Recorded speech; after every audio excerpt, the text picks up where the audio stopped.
o cenário brasileiro e internacional dos processos de formação dos gestores de escolas de educação básica superior.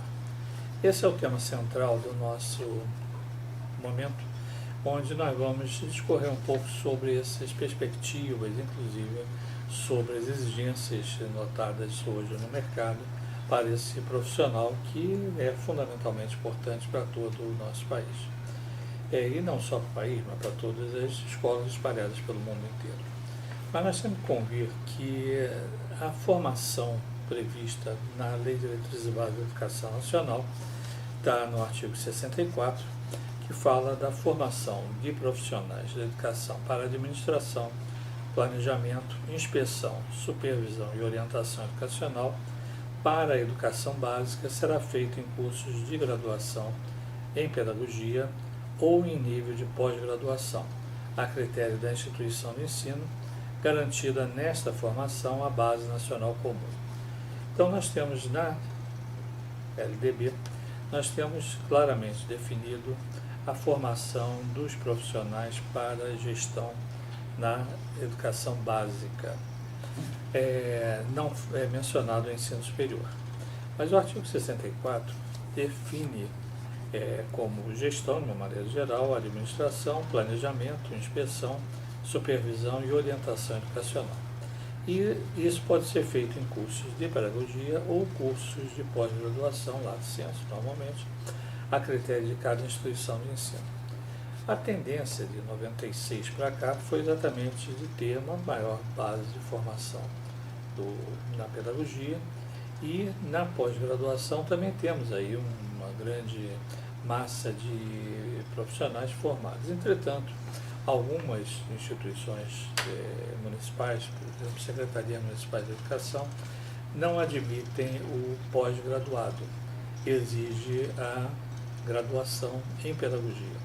Então, isso ocorre em algumas cidades, é um direito do Conselho Municipal de Educação legislar para determinadas áreas, especificamente na educação infantil, esse pré-requisito. Então, nós temos casos de cidades que seguem essa mesma linha de exigir que tenha a pedagogia, não serve a pós-graduação. Obviamente que pode ser questionado juridicamente, mas não interessa muitas instituições questionarem juridicamente uma questão do Conselho Municipal de Educação. Na educação fundamental, ensino fundamental e médio, aí realmente tem sido tranquilo a existência de formação de dirigentes, de gestores, com a formação em pós-graduação, tendo naturalmente uma graduação em qualquer área e tendo a pós-graduação no campo da gestão e outras terminologias colocadas. Havia alguns estudos que, na época de administração, nós tínhamos administração de empresa, administração hospitalar, havia corrente que entendia que a administração escolar deveria ser uma das habilitações de administração. Mas com as mudanças do processo de administração, acabou, não temos mais administração hospitalar, administração de empresas, nós temos uma administração como um todo. Então nós temos aí incorporado nesse processo pessoas que são formadas em administração e têm uma pós-graduação na área educacional. E isso é perfeitamente possível na legislação. Entretanto, essas normas estão definidas numa resolução, complementarmente à LDB, a resolução número 1, de 15 de maio de 2006. Nós estamos em 2023. Então, ou seja, já tem muitos anos que foi definido pelo Conselho Pleno, o Conselho Nacional de Educação, instituiu as diretrizes curriculares nacionais para os cursos de pedagogia. Não houve modificação, houve um parecer em 2005, uma revisão em 2006, mas temos aí realmente uma resolução vigorando desde 2006, com os conteúdos que são seguidos até hoje. E na realidade há uma defasagem, nós temos que convir que não existe mais o mesmo cenário de 2006 em 2023. Nós temos cenários que são bastante diferentes, a evolução tecnológica, a evolução da sociedade de uma maneira geral, dos costumes, e nós temos então que ter uma revisão ou uma liberação, melhor seria a liberação desses critérios de currículos mínimos, que são, na realidade, previstos nas diretrizes curriculares, que não chegam a ser currículos mínimos, mas são currículos muito próximos daquilo que são os recomendados pelas instituições. Entretanto, há um parecer do Conselho Nacional de Educação, que é o parecer número 4, de 4 de maio de 2021, do Conselho Pleno também, que institui a Base Nacional Comum de Competência do Diretor de Escola. Esse parecer, número 4, não foi homologado ainda. Não sendo homologado, não virou resolução. E é sobre esse tema que nós vamos ter, inclusive, um debate, um aprofundamento, para conhecer melhor o que deve sair logo após a homologação ministerial. É um trabalho muito bem feito pelo Conselho Nacional de Educação, relatora a conselheira Sueli Menezes, que traz realmente uma perspectiva de mudança, estabelecendo as bases de competência para o diretor de escola de educação básica. Já existe uma norma sobre a formação à base de competências do professor, mas do diretor ainda estamos aguardando a homologação para virar resolução. Bom, cenário da educação básica é esse. E o ensino superior? Quais são os requisitos? Não existe. Não há qualquer exigência, qualquer curso que tenha que ser obrigatório para ser reitor de uma universidade, diretor de uma faculdade, reitor de um centro universitário. Em tese, você pode até ter um analfabeto como magnífico reitor. Não há qualquer exigência nesse sentido. O Ministério da Educação tem acompanhado muito a parte dos coordenadores, e isso é natural, exigindo os mestrados, doutorados, pós-doutorados para os coordenadores.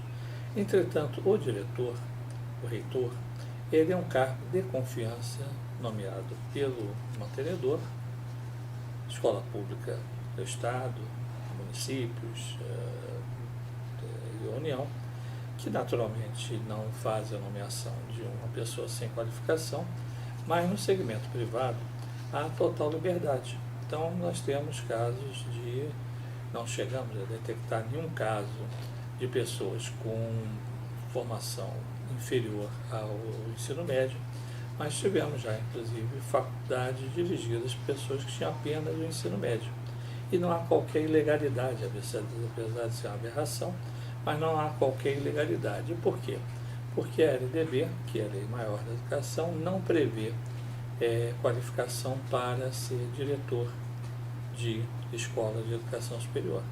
Prevê, como nós já citamos no artigo 64, para ser diretor de escola de educação básica, mas superior não.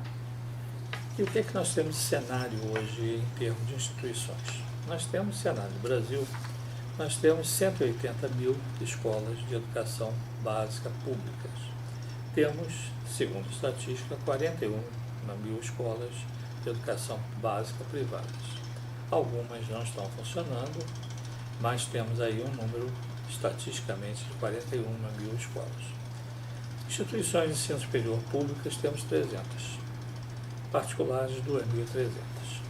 Então, esse conjunto das escolas oficiais, vamos chamar em termos assim, públicas e privadas, totalizam 223.600 escolas. E temos a necessidade de ter diretores, reitores, diretor de escola de educação básica, no mínimo equivalente a 223 mil. Então, ou seja, cada escola tem que ter um diretor no mínimo. Óbvio que você tem vice-diretor, você tem diretor adjunto, você tem pró-reitor, você tem uma série de outros cargos que multiplicam, mas obrigatoriamente tem que ter um responsável pela área acadêmica, pela área institucional. Ao lado dessas instituições, vamos chamar regulares, nós temos os cursos livres, as escolas corporativas, chamadas universidades corporativas, etc., que são nada surpreende que ultrapasse 25 mil estabelecimentos. Então, nós temos no total 250 mil profissionais que, de forma direta, têm a responsabilidade do processo de formação processo de desenvolvimento da educação brasileira. Então nós temos que convir que esse universo é um universo considerável, levando em conta a dimensão territorial, o número de escolas, mas são os gestores das escolas de educação básica superior e cursos livres, chamados assim por extensão. Para curso livre não há qualquer pré-requisito, porque a Secretaria de Educação, no Ministério da Educação, controla cursos livres. Tá? Então esse é o cenário que nós temos dentro do Brasil. Agora, o que nós temos que destacar, quais são os destaques nesse aspecto? Inclusive o Conselho Nacional de Educação menciona algumas pinceladas disso nesse parecer não homologado ainda, que fala líderes educacionais das escolas do século XXI são requisitadas não só pela competência para a resolução de problemas de caráter administrativo, gerencial, financeiro e recursos humanos, mas também de relações públicas, de garantia de qualidade da educação, da utilização de novas ferramentas tecnológicas em favor da gestão e da educação, das metodologias pedagógicas inovadoras, da liderança em prol da melhoria do ensino e da aprendizagem. Também prossegue esse estudo do Conselho Nacional da Educação dizendo que é essencial que o diretor, no contexto de uma abordagem transformacional de liderança, tenha a capacidade de desenvolver um trabalho colaborativo, comunidades de aprendizagem, dentro da sua escola, ao mesmo tempo que mantém o foco nas atividades pedagógicas. Então, você tem que ter o foco nas atividades pedagógicas e o foco nesse conjunto, ou seja, nas coisas que são no contexto educacional como um todo. E nesse documento do Conselho Nacional de Educação, objeto do parecer já mencionado, fala que o diretor de escola que apresente o estilo de liderança transformacional é capaz de não só construir uma visão para a unidade escolar, apresentando caminhos, reestruturando e realinhando a escola, como também é capaz de desenvolver a equipe e o currículo com grande envolvimento da comunidade externa e cultura escolar. Vocês observaram, nós falamos aí 3 vezes em liderança e vamos aprofundar isso um pouco mais à frente dentro de uma visão internacional. Mas o que nós temos na realidade hoje? O diretor está envolvido, e principalmente o ensino superior, está envolvido num emaranhado de legislação e nós temos no Brasil leis em profusão, portarias, resoluções, normas, portarias normativas e etc., que fazem com que você tenha que ter um foco muito grande na parte de legislação. E às vezes isso toma muito tempo e faz com que não consiga se debruçar bem a parte da atividade essencial, que é a educação. Então a atividade meio, que é o que nós estamos falando, a gestão é a atividade meio. Ela é tão importante quanto a atividade fim, que é o ensino, a aprendizagem. Vivemos hoje numa era da aprendizagem, não mais da instrução, como tínhamos no início do século passado, do ensino, da educação, e sim na era da aprendizagem, onde nós temos um caminho de mão dupla. Os avanços tecnológicos são grandes e nós temos realmente que observar a função do diretor, tem essas atribuições. Vamos entrar um pouco no cenário internacional. No cenário internacional, nós nos valemos de um estudo da Organização da Cooperação e Desenvolvimento Econômico, OCDE. Publicou um estudo que reforça a importância do trabalho do diretor de escola em criar um ambiente propício na escola para a melhoria das práticas de sala de aula e da aprendizagem escolar, chamando a atenção para a sua atuação em apoiar, avaliar, possibilitar o desenvolvimento do trabalho docente, definindo metas e indicadores de acompanhamento, avaliação interna e externa, com responsabilização, gestão estratégica dos recursos e sistemas de liderança. Observe que volte a falar no sistema de liderança. Então nós temos esse estudo feito pela OCDE que evidencia um trabalho bem universal sobre os cenários que estão acontecendo. Na Europa, encontramos 3 grandes modelos de diretor de escola, que requerem não só formação específica, quer antes ou após a nomeação, para o cargo de diretor de escola. Então, ou seja, você pode ser nomeado sem ter uma formação específica, mas você tem que ter a formação para poder desenvolver o seu trabalho. Então, nada impede que você seja nomeado antes da formação. Isso é o modelo da Europa. E aí temos 3 tipos diferentes que nós vamos analisar. O modelo centralista, como a França, a Itália, a Grécia, é um modelo que, como diz o próprio nome, centraliza tudo muito na função do diretor. O modelo descentralizado, como ocorre no Reino Unido, Holanda, Dinamarca, onde o diretor ele não tem uma responsabilidade central, ele pode descentralizar para outros diretores e dividir essa responsabilidade. Por que isso? Nós vamos comentar um pouquinho mais à frente. E nós temos um outro modelo, que é o modelo intermediário, centralizado com tendência à participação e autonomia. É o caso da Espanha, Portugal e outros países que optam por esse caminho. Mas por que nós temos a centralização e descentralização? Porque isso é a responsabilização que ocorre também no Brasil do diretor. Então, se você tem um fato que traz uma tipicidade civil ou criminal, o diretor ele é responsabilizado.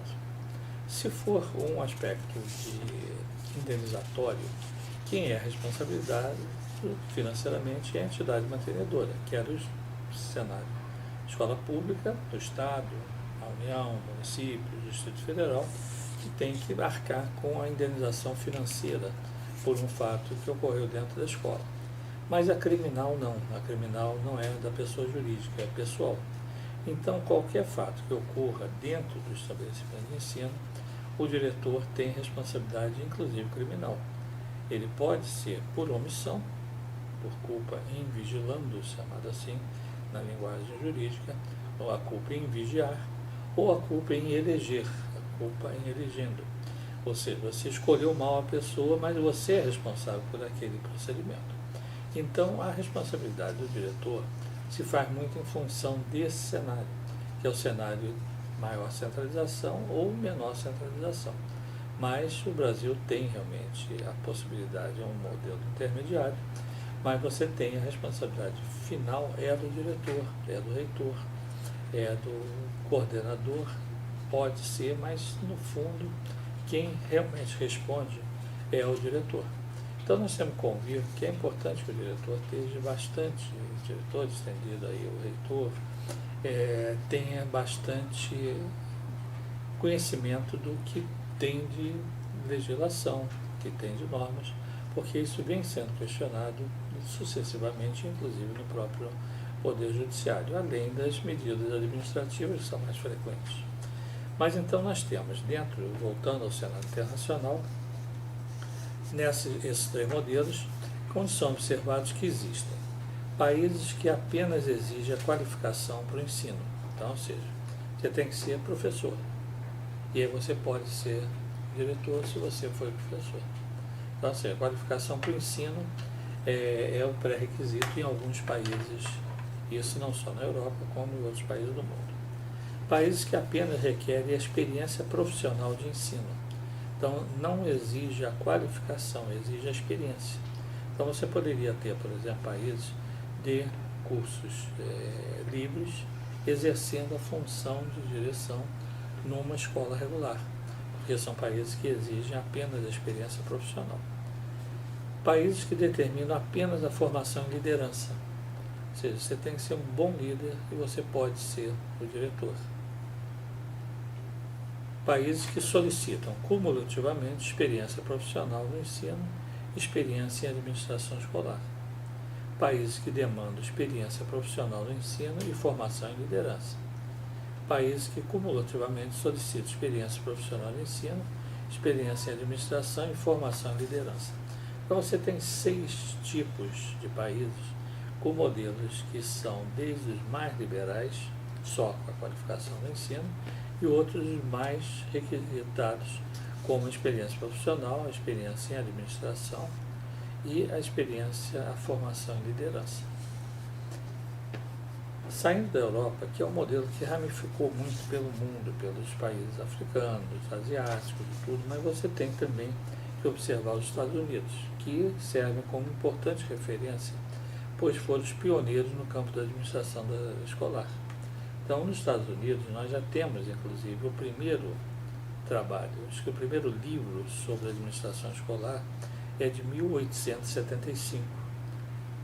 Harold Pine foi autor desse livro, que ainda tem muita coisa válida nos dias de hoje, mas os Estados Unidos foi o primeiro a escrever e também o primeiro curso de formação para diretores e superintendentes, que foi em 1905. Então nós temos aí uma boa experiência dos Estados Unidos, que ramificou também em outros países, inclusive da América, mas nós temos realmente que nos valer de modelos, são modelos também adotados nos Estados Unidos, embora os Estados Unidos tenha uma liberdade muito grande dos estados, ou seja, cada estado tem sua liberdade, não tem um Ministério da Educação como nós temos no Brasil, e centraliza. Então, a legislação varia muito de região para região e a formação também. Agora, nós vamos entrar num bloco sobre a preparação do diretor no contexto internacional. Em todos os países, a qualidade da gestão varia drasticamente. Então, nesse estudo feito pela OCDE e outros estudos também, mostra que tem uma variedade muito grande no processo de gestão.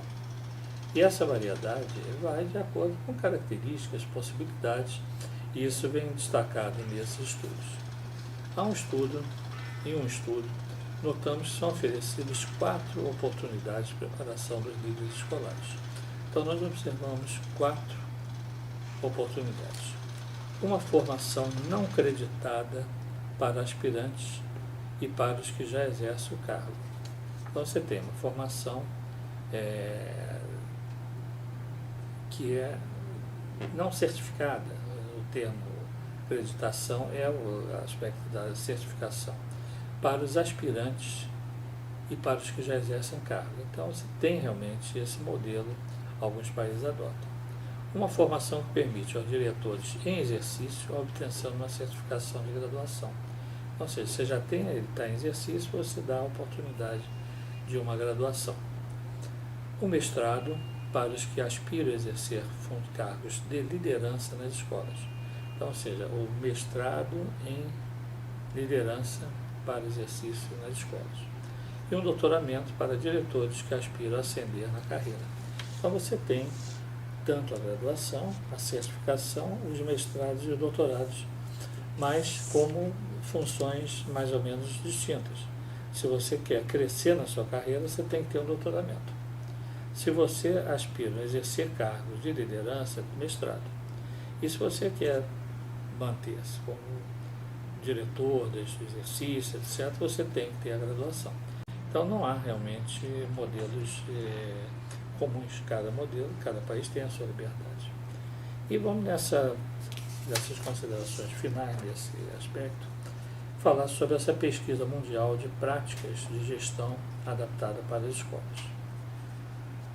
Essa tendência universal, que obviamente se estende ao Brasil também, são diretores devam ser escolhidos entre os que demonstram níveis elevados de liderança. Então, nós temos que observar que mais de 8 em cada diretores de países mais desenvolvidos em termos educacionais relatam ter tido uma forte preparação em liderança educacional como parte de sua formação. Então, ou seja, 80% dos países mais desenvolvidos fazem formação forte em liderança educacional. Em outros, apenas 3 a 4 de cada 10 relatam forte preparação para a liderança. Países menos pujantes. Então, ou seja, você tem uma tendência da liderança como sendo elemento fundamental. E essa liderança ela não é muito transmitida nas escolas de formação de professores, de formação de gestores. Se nós observarmos, por exemplo, lá o nosso currículo estabelecido em 2006, fala muito pouco sobre liderança. Então, o que nós temos hoje é essa função universal, a tendência universal, é que a liderança é mais importante que os conteúdos. Então, você tem que ter, na realidade, um investimento forte em processos de liderança educacional. E esse cenário não é o que nós falamos, não é o que nós sentimos no Brasil, é um cenário internacional, estudos feitos pela Organização Mundial, e outros estudos também, que retratam nesse sentido. Se nós observarmos, por exemplo, alguns trabalhos de conclusão de mestrado e doutorados, nós temos, inclusive, estudos comparativos ao Brasil e com muita crítica ao Brasil, inclusive em algumas regiões do Brasil, que a formação é muito precária. Isso não escrito no Brasil, mas escrito por pesquisadores, especialmente europeus. Então, o que nós temos que ouvir, e reportando sobre isso, a tendência é exatamente nesse sentido. Para quê? Para que nós tenhamos níveis de exigências atendidos. Então, quais são os níveis de exigência hoje da comunidade, da sociedade, das famílias, dos alunos, do próprio poder público? É de mais capacitação. Então, ou seja, você não pode ter um diretor que foi muito bom, ainda está muito bom, mas ele não será muito bom se ele não se atualizar. Então, você tem que ter um processo ou seja, a exigência da sociedade aumentou. As famílias mudaram, os comportamentos mudaram, e você tem nesse cenário internacional e nacional a formação, você tem realmente que levar a alguns pontos que nós encerramos esse nosso bloco, falando das recomendações para o Brasil, na visão do Instituto de Pesquisa e Administração da Educação, que é compartilhado por outras instituições que também se debruçam sobre a matéria. São 3. Primeiro, investir em desenvolvimento da liderança para os novos profissionais. Então, ou seja, nós temos que investir em desenvolvimento da liderança para os novos. Aqueles que vão se formar, estão se formando, eles precisam ter conteúdos de liderança sendo evidenciados na sua formação curricular. É importante que você veja todo aquele conjunto de normas, o ensinamento de teorias da aprendizagem, tudo isso bem importante. Mas você tem que investir em desenvolvimento de liderança educacional. Liderança, consequentemente, liderança educacional. Segundo ponto, modernização das normas de formação dos gestores para a educação básica. Lembro que a atual é de 2006, nós estamos em 2023. Então, ou seja, temos uma defasagem muito grande e temos que ter novas normas de formação de gestores. Então, nós temos que investir nisso e também ter normas que exijam esse investimento.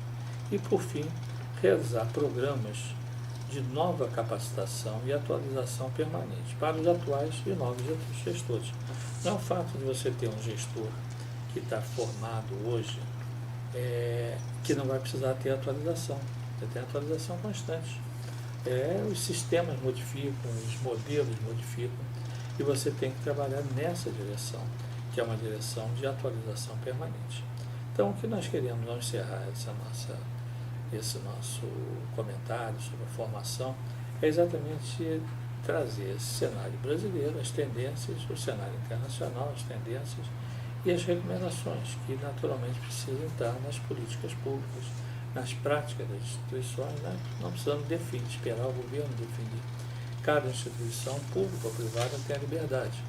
A LDB deixa claramente que o projeto educacional é definido pela própria escola.